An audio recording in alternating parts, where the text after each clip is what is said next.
Assalamualaikum warahmatullahi wabarakatuh. Perkenalkan, nama saya Yanti Diana, CGP Angkatan 10 dari SDN 5 Sukamena, Kabupaten Garut. Dalam kesempatan ini saya akan memaparkan koneksi antar materi modul 3.1 pengambilan keputusan berbasis nilai-nilai kebajikan sebagai pemimpin. Ada sebuah pepatah, "Education is the art of making men ethical." Pendidikan adalah sebuah seni untuk membuat manusia menjadi berperilaku etis, menurut George Wilhelm Friedrich Hegel. Bagaimana filosofi Ki Hajar Dewantara dengan Pratap Triloka memiliki kaitan dengan penerapan pengambilan keputusan sebagai seorang pemimpin. Pratap Triloka yang berbunyi Ingarso Sungtulodo, Ing Madya Mangunkarsa Tuturi Handayani, yang artinya apabila dari depan memberi teladan, apabila dari tengah memberi inspirasi, dan dari belakang memberi dorongan. Asas Ingarsa Sungtulodo ini memberi pengaruh pada pengambilan keputusan sebagai pemimpin pembelajaran, yaitu seorang guru hendaknya memberi contoh sebagai teladan dan panutan bagi murid dalam mengambil keputusan. Asas Ing Madya Mangunkarsa yang diterapkan berpengaruh pada bagaimana guru menumbuhkan usaha murid untuk mengambil keputusan atas situasi yang dihadapinya. Untuk melatih murid mengambil keputusan, guru dapat menuntun murid agar keputusan yang diambil sesuai dengan nilai kebajikan.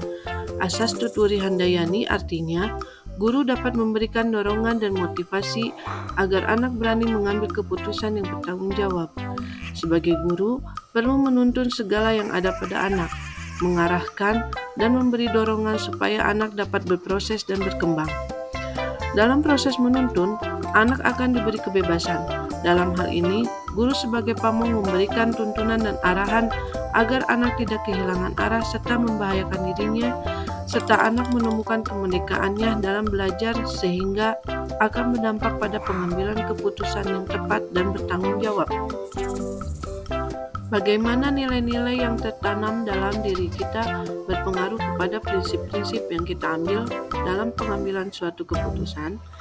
Nilai-nilai yang tertanam dalam diri seorang pendidik tentunya adalah nilai kebaikan, kejujuran, tanggung jawab, disiplin, toleransi, gotong royong, dan nilai kebaikan lainnya. Nilai-nilai atau prinsip-prinsip inilah yang mendasari pemikiran seseorang dalam mengambil suatu keputusan yang mengandung unsur dilema etika. Dalam pengambilan keputusan tentunya harus berdasarkan prinsip pengambilan keputusan. Ketiga prinsip ini seringkali membantu dalam menghadapi pilihan-pilihan yang penuh tantangan yang harus kita hadapi sebagai pemimpin pembelajaran. Ketiga prinsip tersebut adalah: 1. Berpikir berbasis hasil akhir. 2. Berpikir berbasis peraturan. 3. Berpikir berbasis rasa peduli. Bagaimana materi pengambilan keputusan berkaitan dengan coaching atau bimbingan yang diberikan pendamping atau fasilitator dalam perjalanan proses pembelajaran kita, terutama dalam pengujian pengambilan keputusan yang telah kita ambil. Apakah pengambilan keputusan tersebutlah efektif? Masihkah ada pertanyaan-pertanyaan dalam diri kita atas pengambilan keputusan tersebut? Hal-hal ini tentunya bisa dibantu oleh sesi coaching yang telah dibahas pada sebelumnya. Coaching membantu guru untuk memaksimalkan potensi yang dimiliki dan memecahkan masalah saat menjadi pemimpin pembelajaran, sehingga pada saat menentukan suatu permasalahan dilema etika, seorang guru mampu mengidentifikasi suatu permasalahan dengan teknik coaching dengan alur tirta, sehingga mampu menghasilkan keputusan yang tepat dan berpihak pada murid. Tentunya pertanyaan-pertanyaan masih ada dalam benak kita sebagai guru tentang pengambilan keputusan tersebut. Apakah keputusan tersebut sudah berpihak kepada murid? Apakah sudah sejalan dengan nilai-nilai kebajikan universal? Apakah keputusan yang diambil bermanfaat untuk banyak orang? Dan apakah keputusan yang diambil tersebut dapat dipertanggungjawabkan? Bagaimana kemampuan guru dalam mengelola dan menyadari aspek sosial emosionalnya akan berpengaruh terhadap pengambilan suatu keputusan, khususnya masalah dilema etika.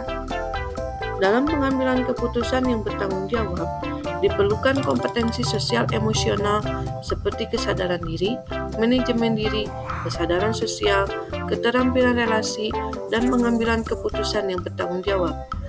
Sehingga diharapkan proses pengambilan keputusan dapat dilakukan secara sadar penuh, mindful, terutama sadar dengan berbagai pilihan, konsekuensi yang akan terjadi, dan meminimalisir kesalahan dalam pengambilan keputusan.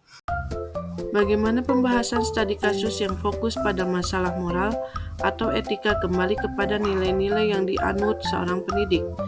Seorang pendidik harus mampu melihat permasalahan yang dihadapi. Apakah permasalahan tersebut merupakan dilema etika atau bujukan moral? Dengan nilai-nilai yang dimiliki seorang pendidik tersebut, baik nilai inovatif, kolaboratif, mandiri, dan reflektif, seorang pendidik dapat menuntun muridnya untuk dapat mengenali potensi yang dimiliki dalam mengambil keputusan dan mengatasi masalah yang dihadapi dengan tepat. Kita dapat menggunakan 9 langkah konsep pengambilan dan pengujian keputusan, terutama pada uji legalitas, untuk menentukan apakah masalah tersebut termasuk bujukan moral yang berarti benar versus salah, ataukah dilema etika yang merupakan permasalahan benar versus benar. Bagaimana pengambilan keputusan yang tepat tentunya berdampak pada terciptanya lingkungan yang positif, kondusif, aman, dan nyaman. Pengambilan keputusan yang tepat tentunya akan berdampak pada terciptanya lingkungan yang positif, kondusif, aman, dan nyaman.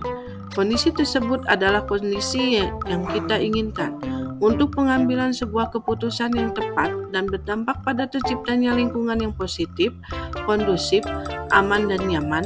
Yang harus dilakukan adalah mengenali kasus yang terjadi. Apakah kasus tersebut termasuk dilema etika atau bujukan moral?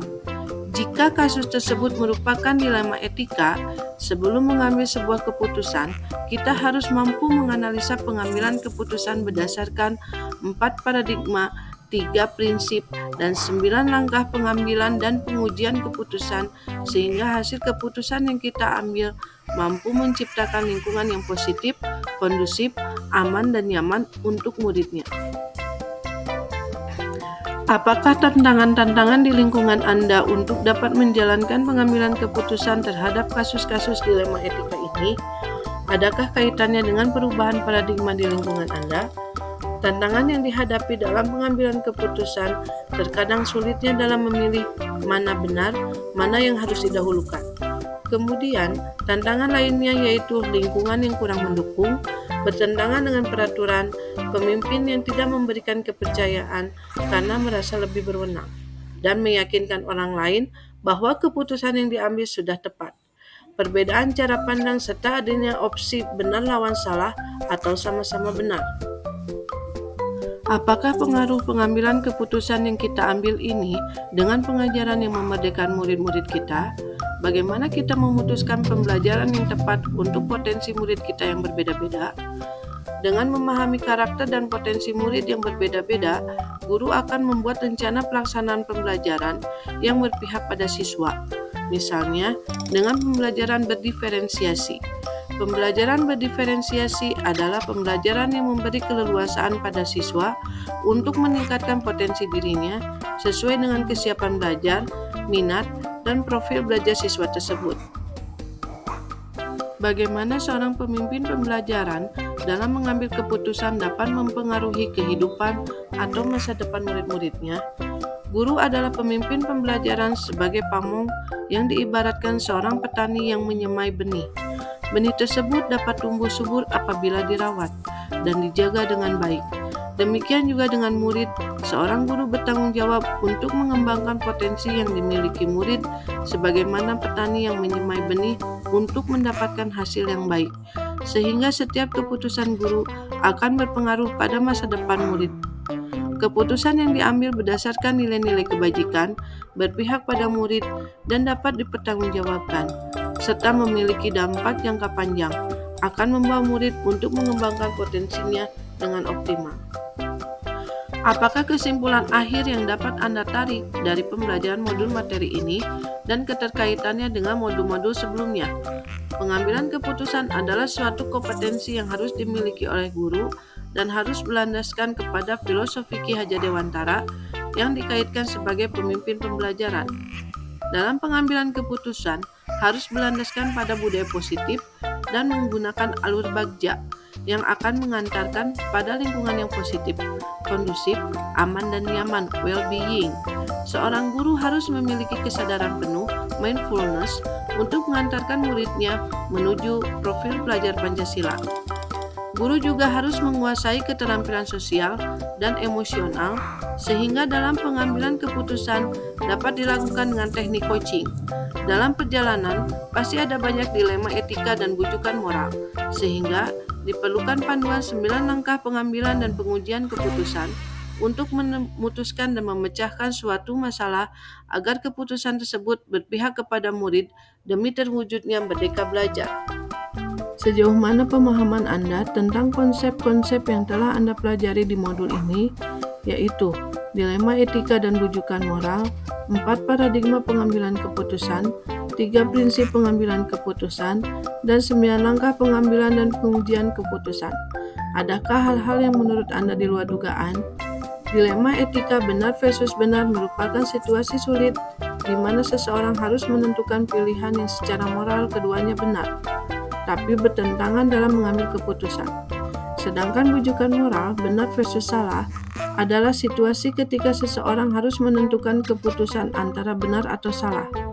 4 paradigma pengambilan keputusan yaitu individu lawan masyarakat, individual versus community, rasa keadilan lawan rasa kasihan, justice versus mercy, kebenaran lawan kesetiaan, truth versus loyalty, jangka pendek lawan jangka panjang, short term versus long term.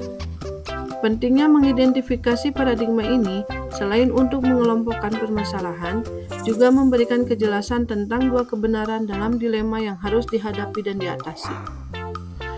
Saya juga sudah memahami tentang 3 prinsip pengambilan keputusan, yaitu 1. Berpikir berbasis hasil akhir, ends-based thinking.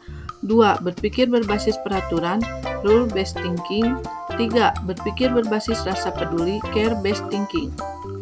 Konsep lain yang sangat penting adalah 9 langkah pengambilan dan pengujian keputusan yang sangat detail dan terstruktur, dan juga memudahkan dalam mengambil keputusan karena runut dan terpola dengan baik. 9 langkah tersebut adalah 1. Mengenali bahwa ada nilai-nilai yang saling bertentangan dalam situasi ini. 2. Menentukan siapa yang terlibat dalam situasi ini. 3. Kumpulkan fakta-fakta yang relevan dengan situasi ini. 4. Pengujian benar atau salah. 5. Pengujian paradigma benar lawan benar. 6. Melakukan prinsip resolusi. 7. Investigasi opsi trilema. 8. Buat keputusan. 9. Tinjau lagi keputusan dan refleksikan. Sebelum mempelajari modul ini, pernahkah Anda menerapkan pengambilan keputusan sebagai pemimpin dalam situasi moral dilema? Bila mana pernah, apa bedanya dengan apa yang Anda pelajari di modul ini? Sebelum mempelajari modul ini, dalam pengambilan keputusan saya biasanya memanfaatkan prosedur umum yang berlaku di sekolah, yaitu berkomunikasi dengan pihak terkait seperti guru, guru mata pelajaran, dan kepala sekolah, dengan bahan perbincangan yang mengalir apa adanya. Setelah mempelajari modul ini, saya mencoba menerapkan analisa berdasarkan 4 paradigma, 3 prinsip, dan 9 langkah pengambilan keputusan. Perbedaan di antara pola ini menjadi pakem baru yang sangat rinci. Hati-hati dan tidak terburu-buru dalam membuat sebuah keputusan. Selain itu, pihak yang terlibat menjadi merasa dihargai dan bisa memberi kontribusi sesuai tupoksinya masing-masing. Bagaimana dampak mempelajari konsep ini buat Anda? Perubahan apa yang terjadi pada cara Anda dalam mengambil keputusan sebelum dan sesudah mengikuti pembelajaran modul ini? Saya jadi paham bahwa dalam menyelesaikan masalah harus melalui tahap-tahap pengambilan keputusan berdasarkan prinsip dan paradigma. Saya juga merasa bahwa dalam pengambilan keputusan harus berdasarkan nilai-nilai keyakinan universal dan berpihak pada murid, namun bahkan bukan berarti memanjakan murid, tapi harus mengambil keputusan yang sesuai dengan kedua pihak. Seberapa penting mempelajari topik modul ini bagi Anda sebagai seorang individu dan Anda sebagai seorang pemimpin? Bagi saya, mempelajari modul ini sebagai seorang individu dan sebagai seorang pemimpin sangatlah penting. Hal ini dapat mendorong saya dalam pengambilan keputusan berdasarkan 4 paradigma pengambilan keputusan, 3 prinsip pengambilan keputusan, dan 9 langkah pengambilan dan pengujian keputusan. Demikian pemaparan yang bisa saya sampaikan. Semoga bermanfaat bagi kita semua. Terima kasih. Guru Bergerak Indonesia Maju.